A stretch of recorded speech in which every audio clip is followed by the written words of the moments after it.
আজকে হুমায়ুন ফরিদীর জন্মদিন। যারা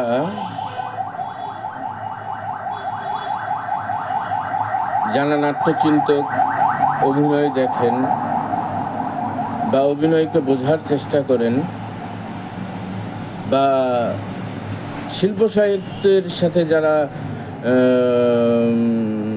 যাদের সংযোগ স্থাপন হয়,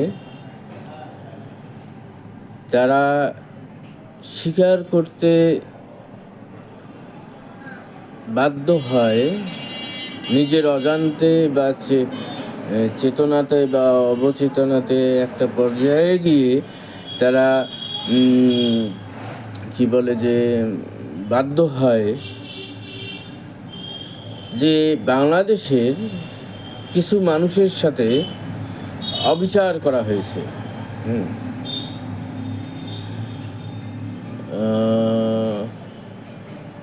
প্রফেশনালি মানুষ অনেক কিছু করে। আর যাই হোক, হুমায়ুন ফরিদীর আগে আমি একটা কথা বলে নিই, সেটা হলো এবার ঈদে আমি অনেকটা সফল। কারণ আমার ওই যে ঈদ পরবে মেসেজ, কল, খোঁজ খবর নেওয়া, এটা আমার কাছে খুবই বিরক্তিকর। এবং আজকে ঈদের দ্বিতীয় দিন আমার 3টি ফোনের 2টি সিম সক্রিয় এবং 2টি সিম সবার কাছেই আছে। ফেসবুক আইডি আছে, হোয়াটসঅ্যাপ আছে, তারপরে টেলিগ্রাম আছে, এরকম যোগাযোগ, ইমেল টেমেল তো আছে, ইমেল আইডি। আমি যাদের সাথে চলি তারাও আমাকে স্মরণ করেনি একটি বারের জন্যে। এমনকি আমার আর কোনো আত্মীয় স্বজনও আমাকে স্মরণ করেনি জিতটা কেমন কাটলো বা কেমন কাটছে। কারণ আমি এটাকে অ্যাভয়েড করার জন্য দীর্ঘদিন আমি কথা বলে আসছিলাম। যাই হোক, একা থাকার একটা আন্দোলন আমি নিজের মধ্যে রাখি। এটা হয়তো বা অনেকে অনুভব করে, অনেকে অনুভব করে না, অনেকে বোঝে, অনেকে বোঝে না। কিন্তু একা থাকাটা একটা মানুষের জন্যে, কিছু কাজের জন্য খুবই জরুরি। আমি যে কাজটা করতে চাই সেখানে আমাকে একা থাকা উচিত, কিন্তু এখনো একা থাকতে পারি না। যে সন্তান সন্ততি, মেয়ে ছেলে, বিশেষ করে ওখানে একটা দুনিয়া আমার গড়ে উঠছে, সেই দুনিয়াটাকে ওভারলুক করার মতো কোনো শক্তি সামর্থ্য আমার নাই। বিধায় আমি আসলে ওইভাবে একা থাকতে পারতেছি না। যদি আমার ছেলে মেয়ে না থাকতো বা ওই পৃথিবীটা যদি না থাকতো, যে পৃথিবীটা আমাকে গ্রাস করে ফেলেছে, যে পৃথিবীটা আমাকে গ্রহণ করেছে, যে পৃথিবীটা আমাকে কি বলে যে আমাকেই তাদের পৃথিবী বানিয়েছে, আর একটা গ্রহ নক্ষত্র বানিয়েছে, সেটাকে আমি ওভারলুক করতে পারতেছি না। যাই হোক, আবার আসি হুমায়ুন ফরিদীর কথা। হুমায়ুন ফরিদী মানুষটা খুব একা ছিলেন। হুমায়ুন ফরিদীর অভিনয় যারা দেখেছেন তাদের কিছু কাজ বাণিজ্যিক, প্রফেশনালি অনেক কাজ করতে হয়।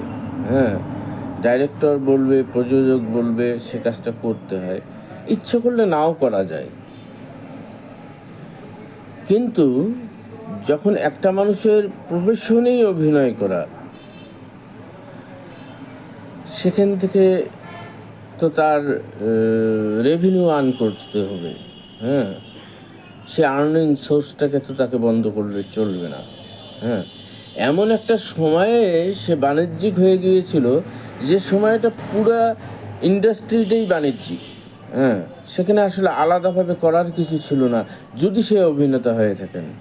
কিন্তু ওই জায়গাটুকু যদি আমরা বাদ দিয়ে যদি কথা বলি, তাহলে দেখব খুব কম সাক্ষাৎকার দেয়া বা খুব কম করা এমন কিছু নাটক আছে, এমন কিছু সাক্ষাৎকার আছে যেটা রীতিমতো আর্কাইভে রাখার মতো।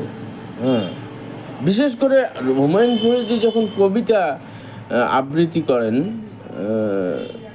তার কবিতাগুলো মনে হয় যে মানে হৃৎপিণ্ডের একদম গহীন ভিতর থেকে সেই কথাগুলো চলে আসতেছে।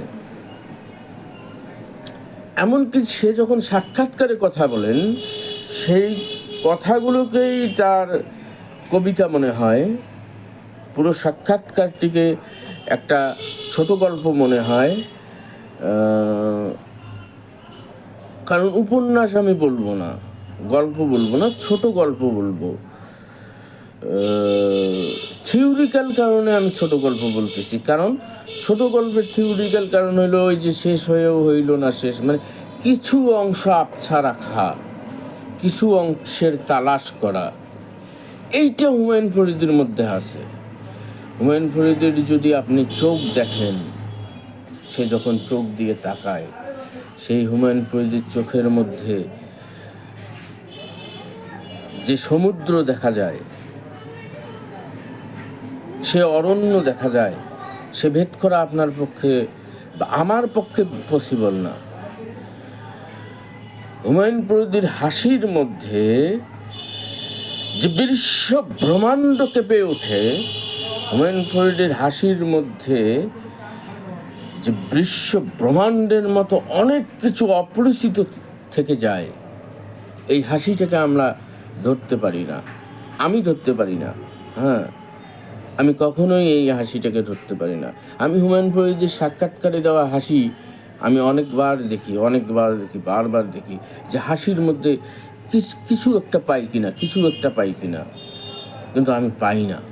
হ্যাঁ, আজকে সমকাল শিরোনাম করেছে যে কি বলে যে ওটার নাম, যে হাসিকে অস্ত্র বানানো এক কিংবদন্তি। হ্যাঁ, তে হাসিকে অস্ত্র বানানো, আমি জানি না, এই সাক্ষাৎকারটা আমি পড়ি নাই এখনো, শুধু হেডিংটাই দেখেছি, ফটোকার্ডটা দেখেছি আর কি সমকালের।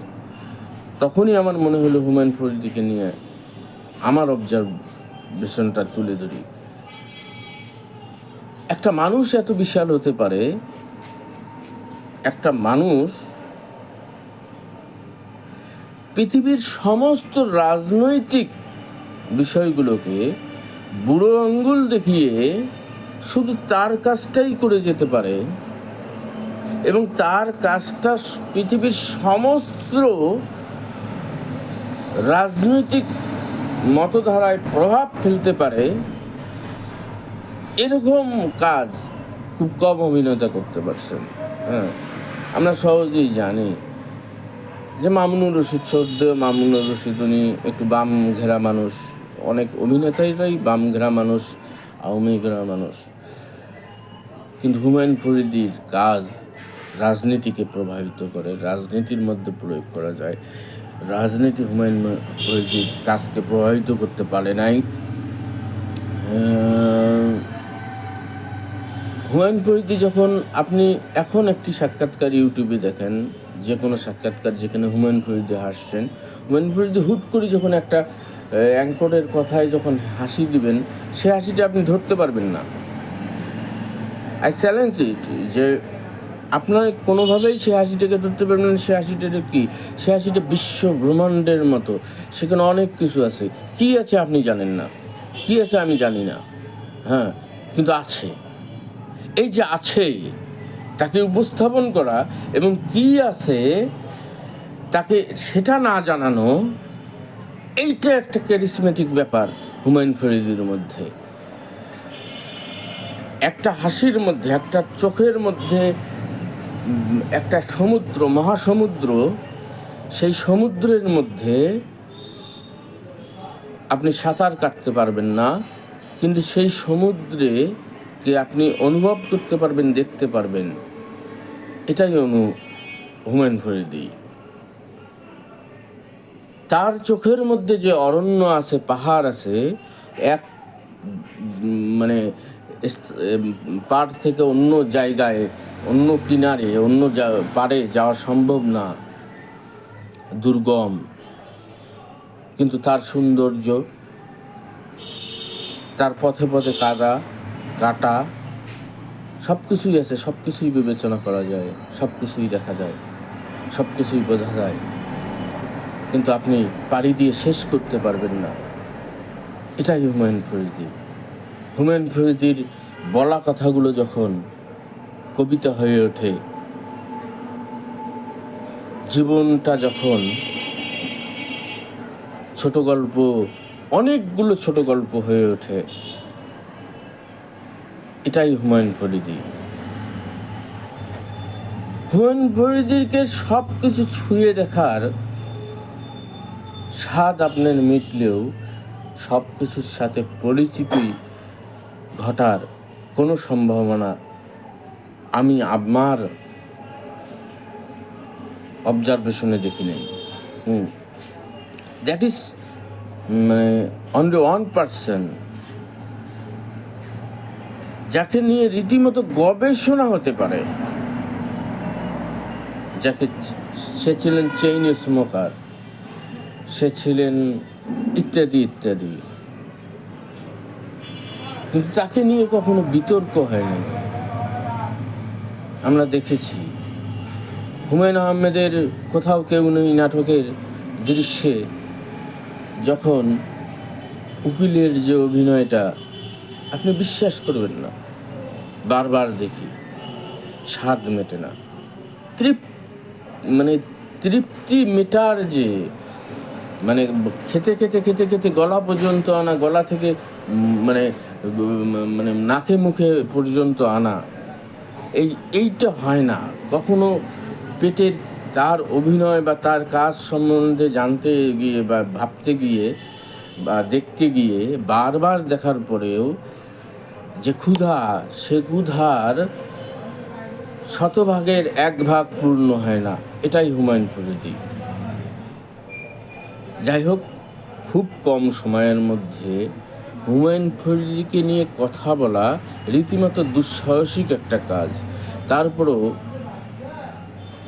আপনারা হুমায়ুন ফরিদীকে দেখেন, ইউটিউবে দেখেন, পুরানো নাটকগুলো দেখেন, তার চাহনিগুলো দেখেন, তার হাঁটা চলা দেখেন, তার ডায়লগ ডেলিভারিটা দেখেন, তার সাক্ষাৎকারগুলো দেখেন, তার হাসিটা দেখেন। সুনীলের সেই কবিতাটা যখন সে আবৃত্তি করে, হে নবীন কিশোর, তোমাকে দিলাম ভুবন ডাগার মেঘলা আকাশ, তোমাকে দিলাম বোতামবিহীন ছেঁড়া সাদ, মানে হৃদয় কাঁপানো, হৃদয়ের একদম গভীর, যেখানে আর গভীরতা নাই, গভীরতার শেষ কেন্দ্রস্থল থেকে শব্দগুলো বের হয়ে আসতেছে। এরকম অভিনেতা, এরকম মানুষ বারবার আর আসে না। আমরা সেই প্রজন্ম, যে প্রজন্ম হুমায়ুন ফরিদীর কাজগুলোকে দেখতে পেরেছি, হয়তো শিক্ষা নিতে পারি নাই। আমি একা হতে চাই, তার মতো করে নিঃসঙ্গ, একদম নিঃসঙ্গ, যেখানে কেউ নাই, আমি আর আমার ঈশ্বর ছাড়া, যেখানে ঈশ্বর আমার হিসাব নেবেন এবং আমি ঈশ্বরকে জানাবো আমার ভুল এবং ভালোগুলো। এরকম একটা পরিস্থিতি সৃষ্টি করা চারটিখানি ব্যাপার না, আমি সেটাই করতে চাই। খোদা হাফেজ, মঙ্গল হোক পৃথিবীর সবার, বিশ্ব ব্রহ্মাণ্ডের সবাই হাসুক একসাথে,